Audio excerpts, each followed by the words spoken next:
Então você começou a investir, colocou lá o seu capital numa tal de renda fixa, viu que dava para tirar uma rentabilidade legal, mas aí agora você já está disposto a correr um pouco mais de risco, buscando uma rentabilidade um pouco maior. E aí você se deparou com uma tal de ações que todo mundo está falando hoje em dia.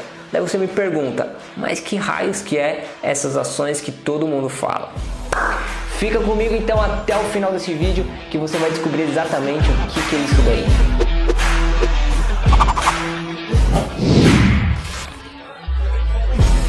Fala, seus jovens, beleza com vocês? E de maneira bem simples, então, eu já vou pedir aqui para você deixar o seu like, se inscrever no canal se você ainda não for um inscrito e ativar o sino das notificações, porque nessas semanas eu postei um vídeo aqui no canal e esse vídeo ele bateu 80 likes. Vamos bater um recorde aqui, galera, e eu conto com a ajuda de vocês. Vamos bater essa meta de 80 likes pra cima. Então, se vocês puderem já colaborar comigo, deixa o seu like aqui nesse vídeo, porque fazendo isso vocês vão me ajudar tanto no crescimento e na divulgação do canal, e vocês também vão me motivar a produzir muito mais conteúdos como esse. Beleza? Tamo junto nessa então? Toca aí. Mas, Leandro, o que é uma ação então? Uma ação ela é a menor parte de uma empresa. Ela é como se simbolizasse um pedacinho de uma empresa e ela se enquadra ali no mercado de renda variável.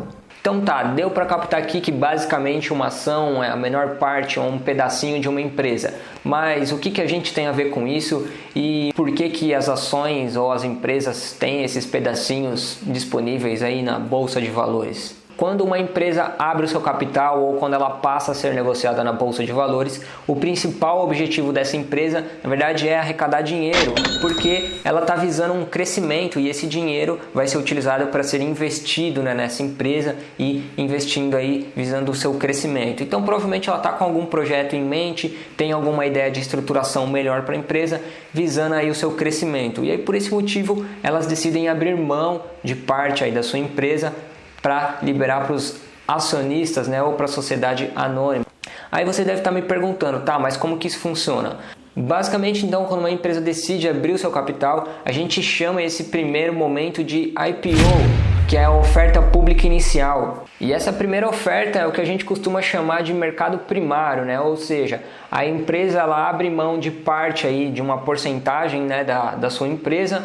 Ela vai dividir essa porcentagem em pequenas fatias que a gente chama de ações e aí os acionistas, né, os investidores que estão interessados nessa empresa vão fazer essa compra, né, vão realizar essa compra aí no mercado primário e aí quem define esse primeiro valor no mercado primário é a própria empresa. Então os acionistas interessados participam desse IPO e aí compram essas ações disponíveis que a empresa, né, decidiu abrir mão aí para os acionistas.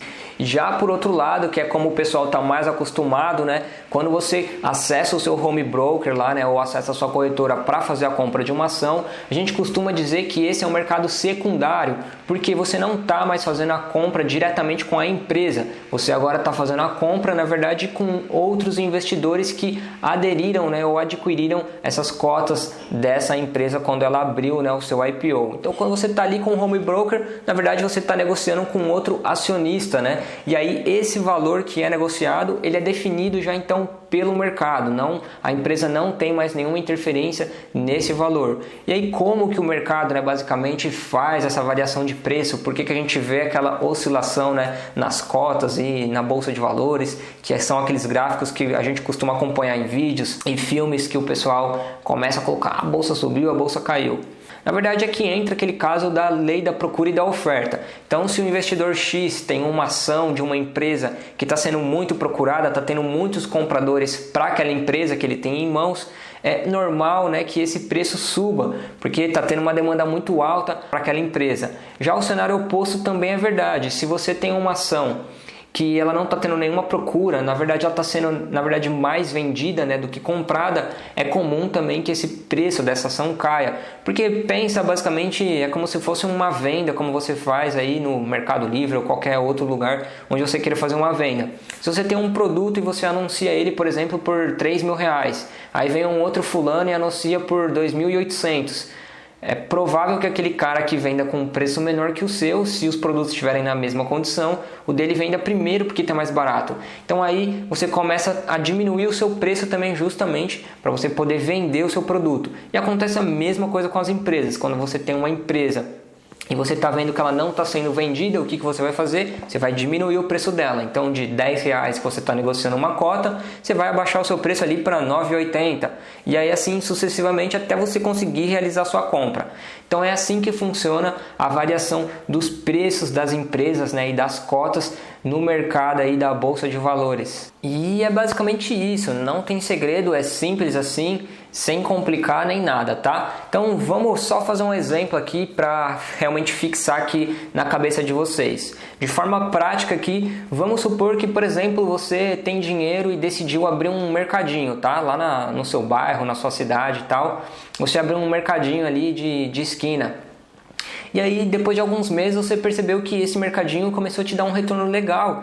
E aí você pensou, pô, se com esse mercadinho eu estou tendo um retorno bacana, eu vou aumentar ele. Então você decide, por exemplo, comprar o galpão do lado e expandir o seu mercadinho para ele ficar um pouco maior, você ter mais espaço para mais produtos e acaba contratando também mais alguns funcionários.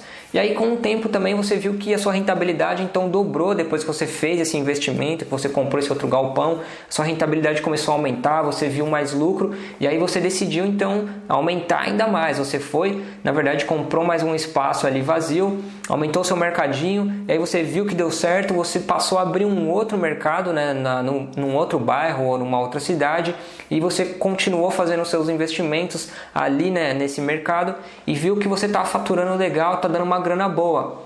E aí a sua marca começou a ser conhecida e você decidiu então que você quer, na verdade, agora divulgar, né, a sua marca, você quer abrir esse mercado em outros estados, em outras regiões. Mas para isso você precisaria ter dinheiro, né? E vamos supor que nesse caso você só tenha dinheiro para manter esses mercados. Mas você sabe que é um negócio que vai dar muito certo. Então o que você decide fazer? Você abre a sua empresa para ela ser agora de capital aberto. E o que isso significa? Significa que você vai abrir mão de parte da sua empresa para acionistas. E aí esses acionistas, na verdade, eles vão investir, né? Vão te dar esse dinheiro que você está precisando para você poder construir, né, e fazer o seu plano ali de investimentos para expandir o seu negócio. Então, a partir do momento que você distribuiu parte da sua empresa, por exemplo, 40% da sua empresa você deixou ali aberto para os acionistas. Esses acionistas se interessaram na sua proposta, no seu projeto e no seu mercado. Daí eles colocaram dinheiro, então esse dinheiro que você definiu que valeria ali esse pedaço da sua empresa, e com esse dinheiro dos acionistas você conseguiu abrir então o seu mercado em outras regiões, em outros estados, e aí você fez a expansão então do seu negócio e do seu produto. Funciona basicamente dessa forma. Então isso daqui foi só um exemplo bem superficial para vocês entenderem basicamente como que funciona e qual é o intuito de uma empresa, né, quando ela decide abrir mão, né, de parte da sua empresa ou abrir parte do seu capital. É basicamente para esse tipo de situação e com esse objetivo. Não é qualquer empresa que consegue ir e entrar na Bolsa de Valores. Elas precisam seguir aí uma série de regulamentação, uma série de requisitos. Então, por exemplo, o primeiro deles é que a empresa tenha um RI, né, que é a relação com o investidor. Ela é obrigada a divulgar então todo o seu balanço, o seu lucro líquido. Ela é obrigada a divulgar as suas dívidas, quantos funcionários e quanto que ela paga por funcionário, né, quais as despesas com funcionário, quais as despesas com depreciação, né, de equipamentos ou seja lá do edifício que ela tenha que fazer a manutenção. Ela tem que colocar tudo realmente no papel e distribuir isso de forma totalmente transparente, porque elas também são auditadas, então não pode ter nenhuma fraude ali por trás, porque senão, se for pego na verdade, né, se for identificado uma fraude, pensa aí que os acionistas obviamente não vão querer fazer parte de uma empresa que teoricamente está mentindo para os seus próprios investidores. Então é algo bem sério mesmo, não é toda empresa que consegue chegar nesse nível, né? Tem que ter um certo nível de maturidade para a empresa poder ter e cumprir todas essas obrigações. Beleza, agora que você já entendeu tudo, qual é o intuito e quais os benefícios de uma empresa abrir o seu capital, né, e fazer parte aí da Bolsa de Valores, agora você deve estar se perguntando qual que é o benefício para a gente, pessoa física ou jurídica, quando a gente investe, né, e passa aí ser sócios dessa empresa, ou você parte ali de uma empresa e ser investidor de uma empresa. Quais são realmente os verdadeiros benefícios? Bom, de cara provavelmente você já deve saber que quando você investe numa empresa é porque você gostou do case daquela empresa, você confia nela e aí você passa a ter direito na distribuição dos lucros dessa empresa de forma proporcional então à quantidade de ações que você tem. Então basicamente uma pessoa que tem uma ação e uma pessoa que tem 100 ou 1 milhão de ações de uma mesma empresa, o lucro ali vai ser distribuído de forma proporcional. Então, se uma empresa paga, por exemplo, 30 centavos para cada cota, você que tem uma cota, você vai receber 30 centavos e o cara que tem 10, 100, 1 milhão de cotas vai receber 30 centavos de acordo com a quantidade de cotas que ele tem ali adquirida dessa empresa. Então, de forma bem simples, esse aqui é o primeiro benefício que o pessoal mais busca quando faz aí o investimento numa empresa. E a segunda forma que tem basicamente de você ganhar dinheiro aí num investimento em ações, né, ou sendo um acionista de uma empresa, basicamente é com a valorização da cota dessa empresa, né, da cota daquela ação que está sendo negociada.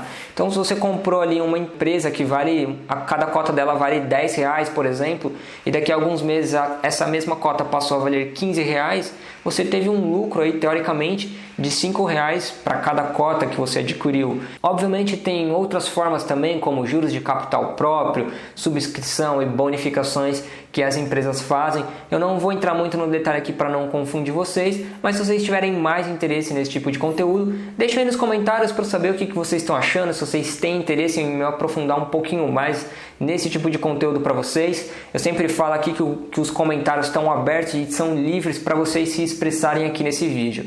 Tranquilo, gente? Então pode ficar à vontade, comenta aí embaixo para eu saber o feedback de vocês e aí eu ter até como base uma iniciativa para uns próximos vídeos. Beleza, agora uma dúvida que todo mundo tem e sempre me perguntam, é super normal também que quem está começando agora tem esse tipo de dúvida, que na verdade o pessoal quer saber se quando você investe numa ação ou quando você compra aí um pedaço de uma empresa, né, compra uma cota, se você pode perder dinheiro, né, ou como é que funciona. Sim, obviamente você pode perder dinheiro, por isso que a gente considera que a renda variável ou investir em ações é já para quem tem um perfil mais arriscado ou arrojado. Então tem sim esse risco e você pode perder dinheiro. Por exemplo, se você comprou uma cota de uma empresa que está valendo R$10 hoje, mas amanhã ou daqui a algumas semanas essa cota caia para R$8, você perdeu teoricamente R$2, né, na desvalorização dessa empresa. Mas perceba que você só perde dinheiro se você realmente vender essa empresa por esse preço. Porque se você escolheu uma boa empresa, né, você estudou e conhece do case dela e você sabe que esse negócio vai dar certo, é comum, a gente costuma dizer, né, que o mercado de renda variável ele varia, então é comum que os preços sofram essas oscilações, mas no longo prazo aí ele tende sempre a sair no positivo. Então, se você vê uma oscilação de curto prazo, não se desespere, se você confia na empresa, pode ter certeza que ele vai subir novamente e aí você não tem que se preocupar com isso. E um outro fator que todo mundo me pergunta é se tem como você ficar no negativo também, né? A partir do momento que você investe numa ação, se ela começa a cair ali e despenca, você pode ficar devendo, né? Como é que funciona isso? Então não tem como você ficar no negativo quando você compra uma ação, né? Teoricamente você passa a ser sócio, mas você não é responsável pelas dívidas dessa empresa. Não vai vir ninguém bater na sua porta aqui e te cobrar para falar que você está devendo. Não funciona dessa forma. O único risco que vai ter é se realmente a empresa for ruim, ela começar a cair, apresentar resultados ruins, ela pode ir à falência ou o valor de mercado dela pode zerar. E aí todo o patrimônio que você comprou, né, ou o investimento que você teve nesse tipo de ação, nessa empresa, você vai ver ele virando pó praticamente, né, que é o que a gente costuma dizer. Então se você comprou R$100, por exemplo, de uma empresa X e ela veio a zerar, né, o valor da sua cota ou ela veio a falir, esse valor de R$100, teoricamente, ele vai ir para zero e aí você vai perder, na verdade, esse investimento que você fez. É assim que funciona. Agora, se vocês querem saber como que vocês fazem para estudar, analisar uma empresa a fundo, para saber se ela é boa, se vale a pena comprar ou não, Deixa aí nos comentários para eu saber se isso faz sentido para você. Esse é um conteúdo para um próximo vídeo, um outro tema mais detalhado e mais delicado. Então eu preciso saber se é de interesse de vocês também. Deixa aí nos comentários para eu saber se esse vídeo também te ajudou, se eu clareei, ficou de uma forma simples, né, um entendimento aqui do que é basicamente as ações, o que é esse treco aí que você tanto escuta o pessoal falar. E se eu te ajudei, comenta aí, Leandro, pô, você me ajudou, achei muito bacana esse estilo de vídeo que você fez, que aí você me incentiva a produzir mais conteúdos como esse. Então, mais uma vez, eu vou contar aqui com a colaboração de vocês para eu bater aquela minha meta, né? Deixa o like nesse vídeo, assim a gente vai conseguir saber aqui o termômetro, né, se vocês estão gostando do conteúdo ou não. E aí o YouTube vai passar também a divulgar esse conteúdo para outras pessoas, a gente vai começar a atingir aí outras pessoas que também precisam desse conteúdo. Demorou? Posso contar com a ajuda de vocês? Então colabora aí comigo, deixa o like nesse vídeo, se inscreve no canal se você ainda não for inscrito e ativa o sino das notificações para você não perder justamente esses próximos vídeos que eu subir aqui no canal. Mais uma vez, um grande abraço, eu vou ficando por aqui, meu nome é Leandro Cubas e eu te convido a vir investir.